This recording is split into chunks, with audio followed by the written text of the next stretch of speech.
জনগণের শক্তি সম্পর্কে ফ্যাসিস্টরা ধারণা করতে পারে না বলেই তারা বারবার ভুল করে। সকালে গাজীপুরে এক আলোচনা সভায় এই মন্তব্য করেন রুহুল কবির রিজভী। তিনি জানান, জুলাই বিপ্লব দীর্ঘদিনের সঞ্চিত ক্ষোভের চূড়ান্ত বহিঃপ্রকাশ। 17 বছর বিশ্ববিদ্যালয়গুলোতে কথা বলা যেত না, ভিন্ন মতের সুযোগ ছিল না, এমন অভিযোগও করেন তিনি।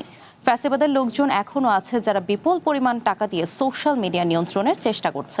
পুনরায় যাতে ফ্যাসিবাদের আগমন না ঘটে সেজন্য জুলাই চেতনাকে হৃদয়ে ধারণ করে বহুদলীয় গণতন্ত্র প্রতিষ্ঠিত করতে হবে বলেও জানান তিনি।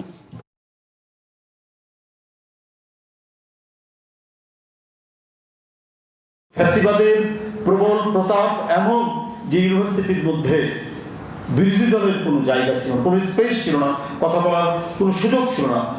দরকার হলে বিশ্ববিদ্যালয়ের শিক্ষকরাও আক্রান্ত হবে, যারা ভিন্ন মতাবলম্বী, যারা ভিন্ন মত পোষণ করেন তাদের হবে। হয়েছে না, আসিফ নজরুলের চেম্বার গিয়ে ভাঙচুর করেছে ছাত্রলীগ।